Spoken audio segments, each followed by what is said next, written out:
Hola,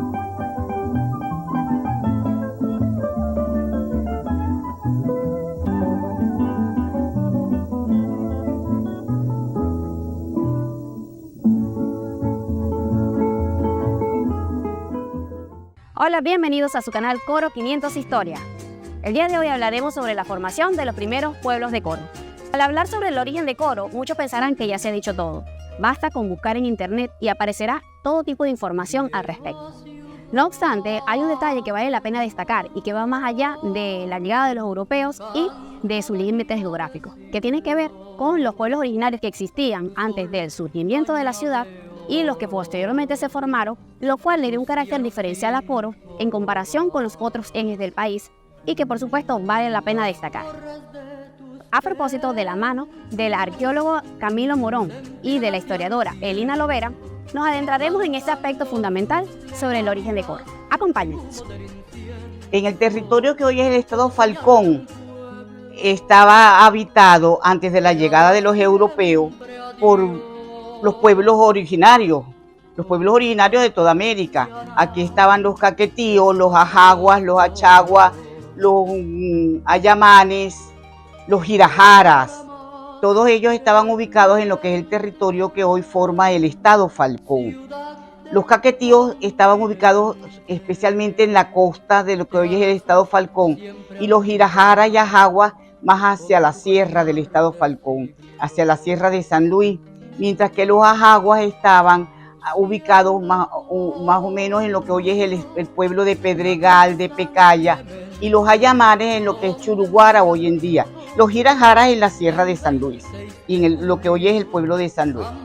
Estos aborígenes, antes de la llegada del europeo, ya habían organizado su espacio agrícola, eran fundamentalmente agricultores. Cuando llega el europeo, vive de toda esa producción que ellos tenían aquí. En el caso de los caquetíos que me quiero referir, básicamente estaban cerca del río que hoy es el río Coro, y ahí ellos tenían unos canales que les permitían producir mejores cosechas, producir mejor maíz, o sea que tenían buena producción de maíz, de otros productos que les permitía satisfacer sus necesidades y vivir tranquilamente aquí. Los caquetíos tenían ya una organización bien importante, respetaban y adoraban, tenían como a Dios a su cacique, al cacique Manaure, que era el señor, no solamente dueño de este territorio, del territorio de tierra firme, esta parte costeña del estado Falcón, sino también de las islas Aruba, Curazao y Bonaire. Todos allí habitaban indios caquetíos que le tenían respeto, que veneraban al cacique Manaure, que lo llamaban Diao, el famoso el Diao. El Diao era el cacique Manaure. Para algunos historiadores y cronistas de la colonia, al cacique Manaure le colocaban algunas propiedades de que él dominaba las tempestades, dominaba la sequía, dominaba la lluvia, y por eso tenían tanto respeto hacia el cacique. Para algunos historiadores era sencillamente una persona que se dedicaba a hacer ritos y por eso lograba la veneración que había logrado. Cuando llega Juan de Ampiés aquí, los caquetíos tenían esa organización político-religiosa, creían en ese Dios que era el Manaure. Cuando llega Juan de Ampiés aquí el 26 de julio de 1527 y funda la ciudad de Coro. Aunque hay quienes ponen en entredicho la formalidad de su fundación. La evidencia de la presencia humana en el estado Falcón se remonta a 15.000 o 20.000 años antes del presente. Así que considerar la presencia de los humanos en Falcón en función de la llegada de los europeos es por lo menos inexacto. La evidencia arqueológica y paleontológica se encuentran en los yacimientos de Taima, Muaco y El Jobo. Fue documentada por el arqueólogo venezolano catalán José María Cruchen Roure. En Taima particularmente se encontraron restos de megafauna de finales del Pleistoceno asociadas a puntas de proyectil elaboradas en cuarcita. En Moaco se encontraron también restos de megafauna con señales de haber sido descarnada. Y en el Jobo, en el valle del río Pedregal, se encontraron puntas de proyectil cuya tipología se conoce desde entonces como joboide y es de las más antiguas que se encuentran en América. Así que la presencia arqueológica en Venezuela de los seres humanos está documentada a través de los periodos paleoindio, mesoindio, neoindio y lo que Cruchen y Raus llamaron indo-hispano, y que nosotros, para hacer notable la presencia del aporte africano, llamamos indo-afro-hispano. De acuerdo con la profesora Elina Lovera, la fundación de Coro se dio en medio de una situación tensa y no fue de la noche a la mañana. La fundación de la ciudad de Coro se produce en un contexto difícil y conflictivo. Por una parte, Manaure, los indios caquetíos están siendo sometidos a las armadas del Caribe, los están tomando esclavizados, y por el otro lado, Juan de Ampie está insistiendo en conseguir una autorización para fundar una ciudad en tierra firme, y lo que ha tenido es la negativa del rey y del Consejo de Indias de Sevilla. De todas maneras, Manaure entonces ya en 1523 invita a Juan de Ampie, que es el factor de las islas de Aruba, Curazao y Bonaire, que es territorio también del cacique Manaure, lo invita a que lo visite en el pueblo de Todarriquiva, que es el asiento de él aquí en este territorio de tierra firme. No tiene autorización Juan de Ampie, sino que en 1526 recibe una real cédula que le permite contratar y comerciar con el cacique Manaure, y aprovecha esta oportunidad para enviar una gran nave y traer liberado por eso la fundación de Coro se produce cuando él trae liberado, porque ha pagado rescate por la hija de Manaure, el yerno, los nietos y muchos caquetíos que habían sido esclavizados por las armadas del Caribe.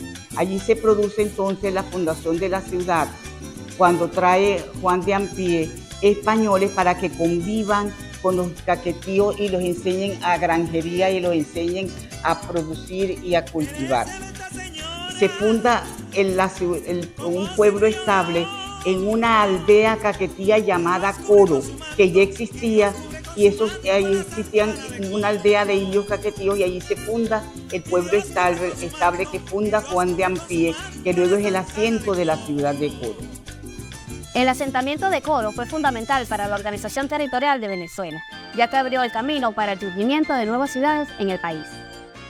La ciudad de Coro incluso se discute si fue fundada, puesto que el acto fundacional implicaba una ceremonia en la cual se establecían las instituciones centrales, dónde iba a estar la iglesia, dónde iba a estar el ayuntamiento, dónde iba a estar el palo de justicia mayor, donde se iban a distribuir los solares de los vecinos. Se discute si este acto realmente se llevó a cabo con relación a la fundación de Coro.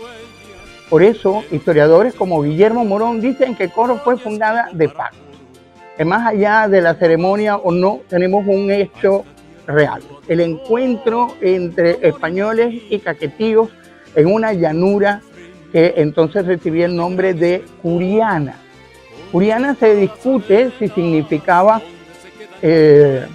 lugar de los vientos, que es la propuesta de Juan de Castellanos, o el sitio del hilo rojo, que es la propuesta de Gilberto Antonínez, o el sitio espinoso, que es la propuesta de Carlos González Batista.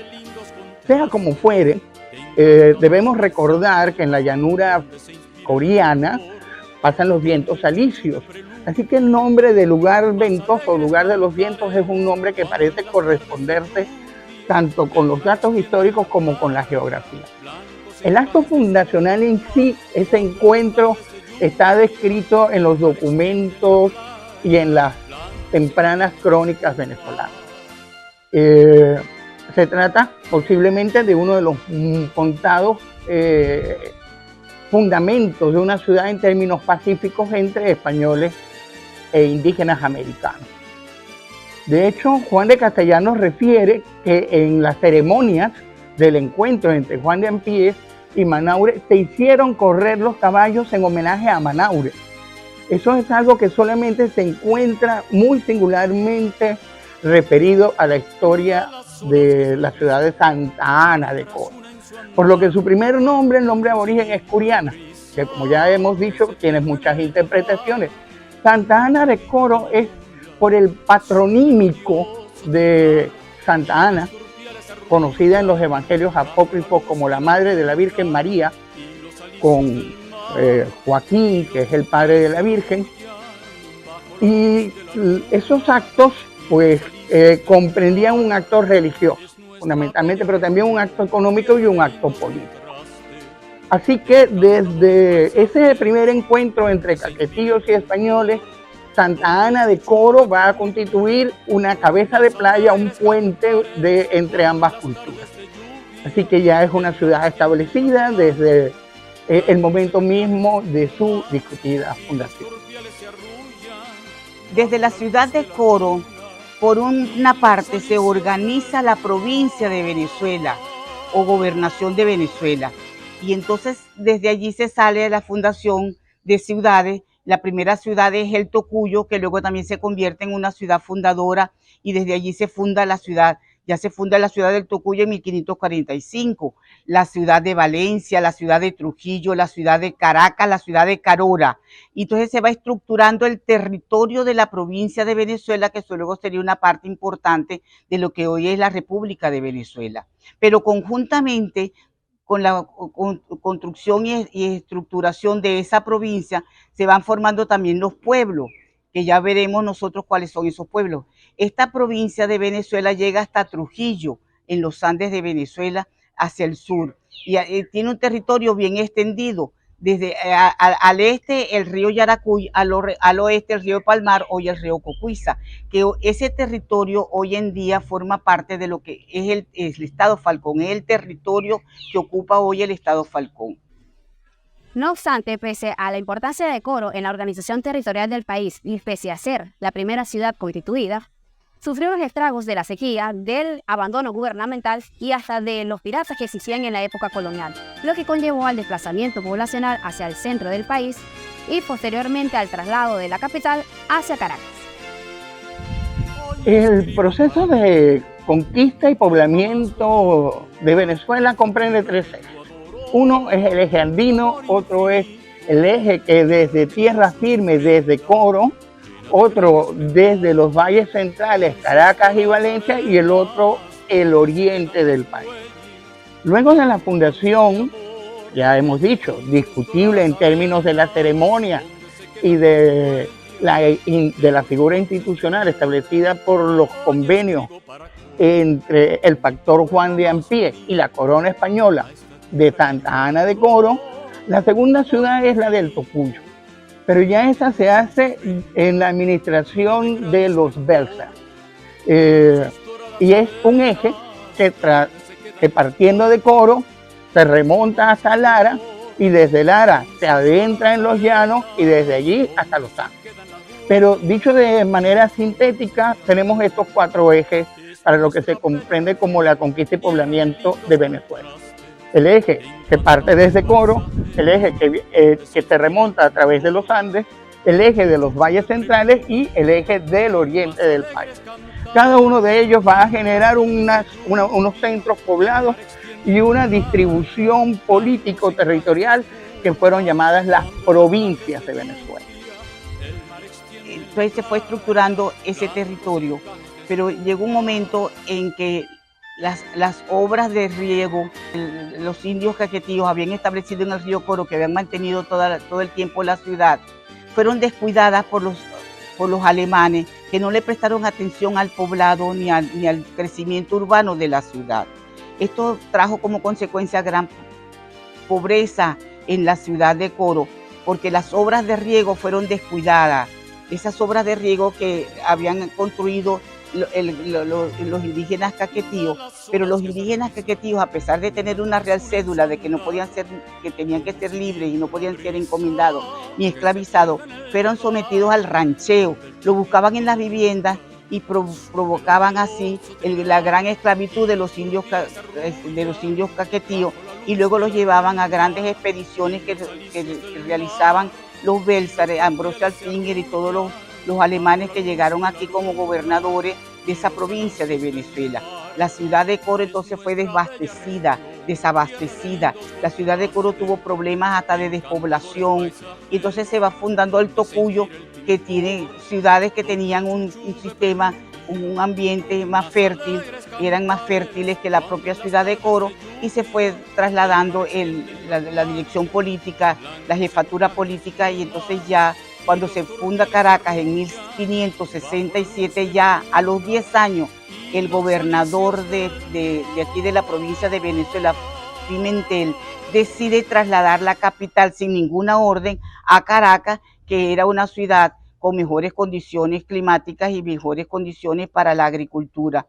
Traslada la ciudad en 1578 y luego en el siglo XVII, en 1636, por Real Cédula, se traslada el obispado de Coro, que fue creado, como dijimos anteriormente, en 1531.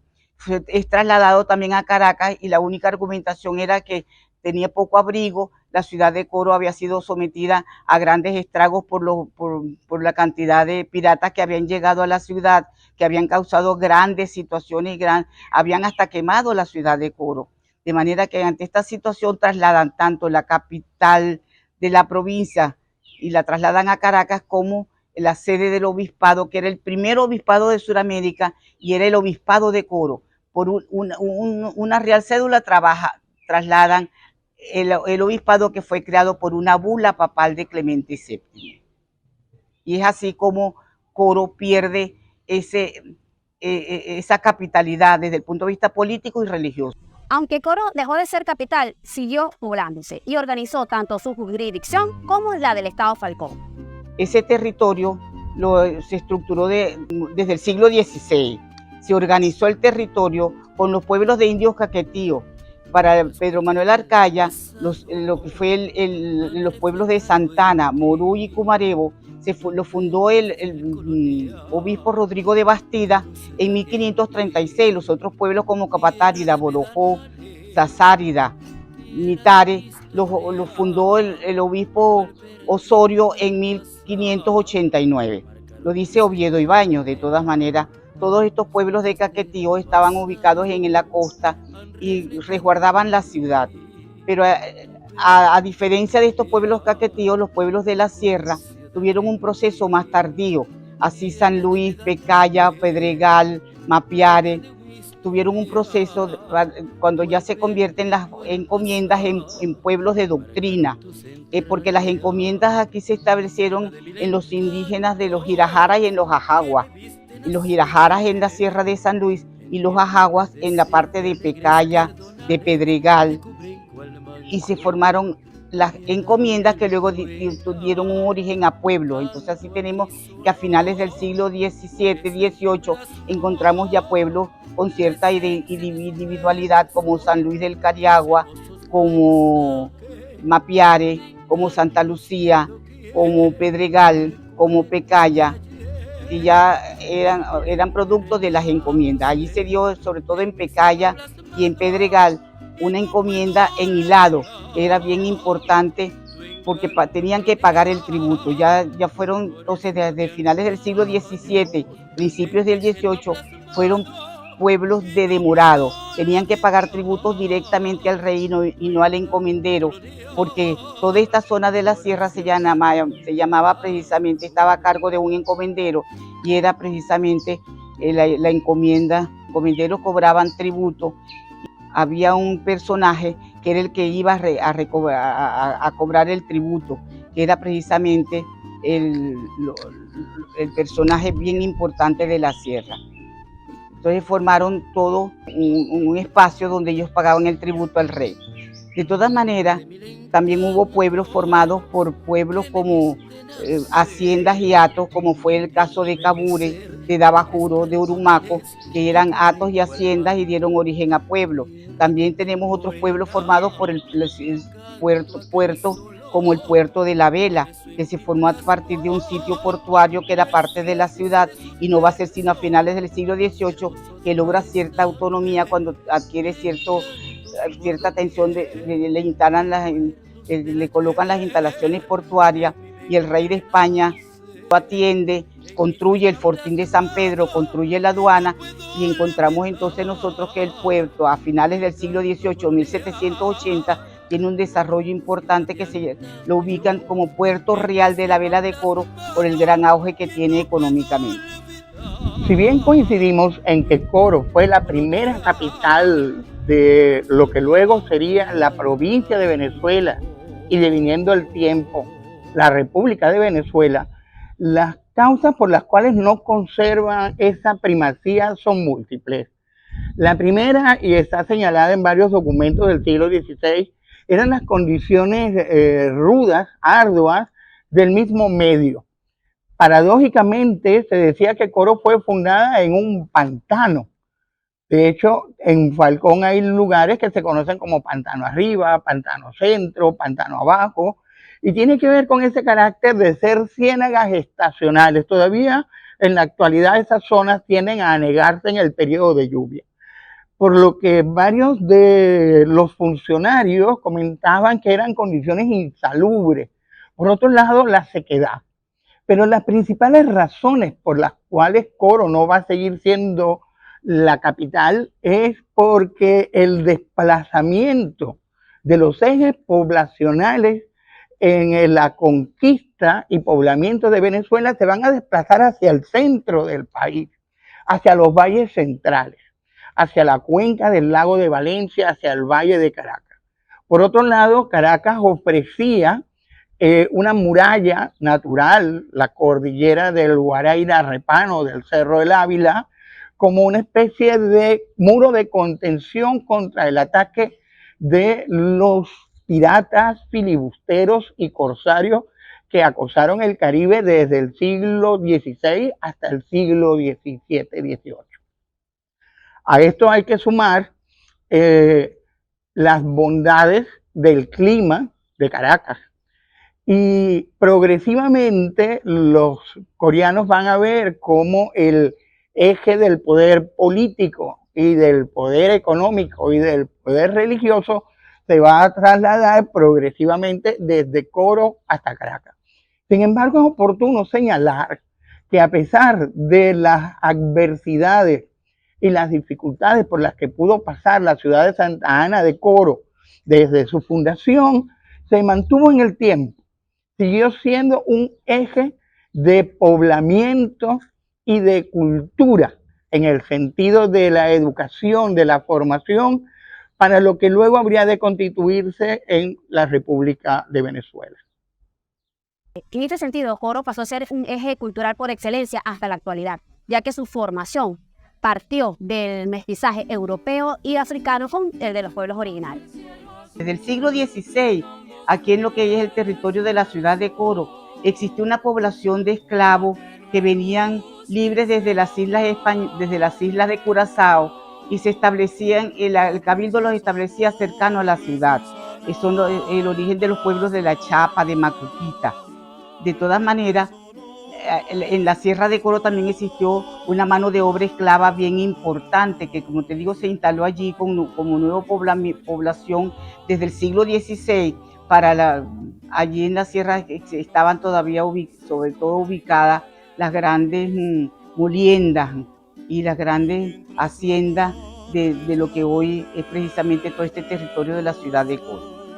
Y en los pueblos también de indios también, muchos mulatos alrededor de los pueblos de indios, sobre todo en Cumarebo.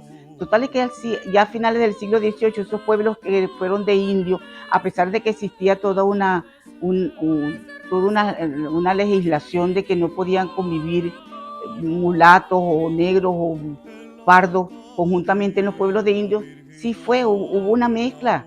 Es más, para poder conseguir el pago de los curas doctrineros tuvieron que establecer que en las haciendas y cercanos a las haciendas y cercanas a los pueblos, las personas que convivían allí debían pagar al cura establecido en ese espacio.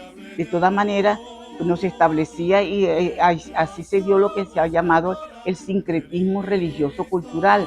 Por eso nosotros encontramos, por ejemplo, aquí en La Vela o en Coro, en la Sierra de Coro, el toque del tambor, pero también seguimos comiendo nuestras arepas que son típicas el gran legado de los caquetillos de Coro y de los indígenas de todo el estado Falcón, pero a la vez tenemos como platos típicos lo que nos dejaron los alemanes, ¿verdad?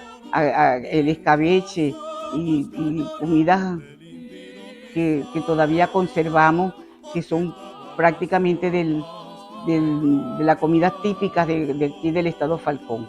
El escabeche, celce, en los pueblos de Churuguara se celebran las turas, pero todo el mundo también es católico, o sea, no necesariamente una tradición religiosa indígena que para las buenas cosechas del maíz tiene algún enfrentamiento o algún problema con la religión católica hoy en día, que es la mayor religión de nuestras tierras desde la evangelización en el siglo XVI. En la conformación sociohistórica de Santa Ana de Coro, un proceso que tiene sus correlatos afines muy próximos en todas las otras regiones del país, intervienen de manera constitutiva los pueblos indígenas originarios, los europeos llegados de ultramar y los africanos esclavizados traídos en lo que se da a conocer como el comercio triangular, en el que África aporta una mano de obra esclavizada, América las materias primas y Europa productos procesados dentro de la concepción mercantil. Particularmente podemos observar ese proceso formativo en Falcón en las evidencias de la cerámica arqueológica. Antes de la llegada de los europeos, tenemos en Venezuela 9 estilos cerámicos establecidos por Cruchen y Raus en Arqueología Cronológica de Venezuela. Con la llegada de los europeos, vemos la presencia de otro tipo y de otros estilos cerámicos como los que vemos acá en la colección del Museo Diocesano en Coro. Por otro lado, encontramos también el proceso que va a dar origen a la cerámica tradicional, en la que las técnicas y los modelos de hacer de los pueblos originarios se van a fusionar con las tipologías europeas, dando origen a la cerámica criolla. Eso que vemos en la cerámica lo vemos en la gastronomía, lo vemos en el lenguaje, lo vemos en las instituciones religiosas. Es un proceso de sincretismo, de mestizaje, de fusión dinámica en el que los elementos indígenas, europeos y africanos se van a amalgamar para dar origen a lo que, deviniendo el tiempo, será el perfil y la esencia del pueblo venezolano. Pero antes de darse este mestizaje, ya existía presencia indígena en la zona. Quiero compartir con ustedes un pasaje de mi libro Manaure al filo de la eternidad y el mito, donde cito al cronista y poeta Juan de Castellanos, quien nos da una impresión de la ciudad y su gente hacia el momento en que es fundada. Dice Juan de Castellanos en versos: llegaron pues a la ciudad de Coro, cuyas pajizas casas o buhíos se mostraban ajenas del decoro. De los recién llegados atavíos, los moradores de ellas muy vacíos, y lo más principal de sus arreos eran a bien lograr vastos anjeos. De las capas allí la más usada era entonces la del cielo, casaqueta de lienzo mal cortada, alpargate ligero por el suelo, la vaina con que cubren el espada, de cuero de venado con su pelo. Finalmente que los recién venidos hacían burla de los mal vestidos. Usaba de real magnificencia, sin serle conocer parecer varios, a sanos y a sujetos a dolencia, siempre les proveyó lo necesario, de tal manera que sin advertencia se hizo poco a poco tributario, pero jamás de gusto ni molestia pudieron perturbarle su modestia.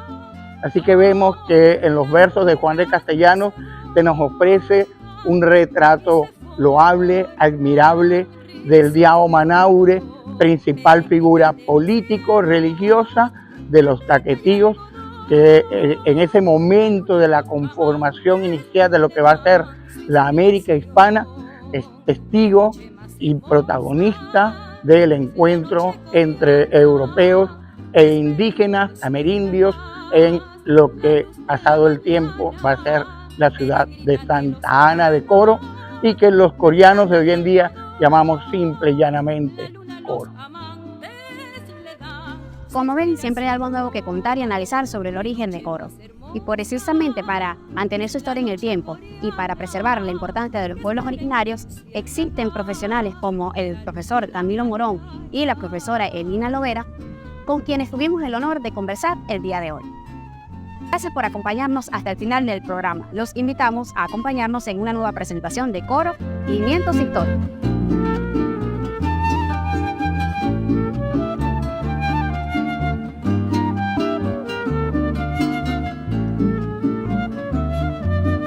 Peregrina de los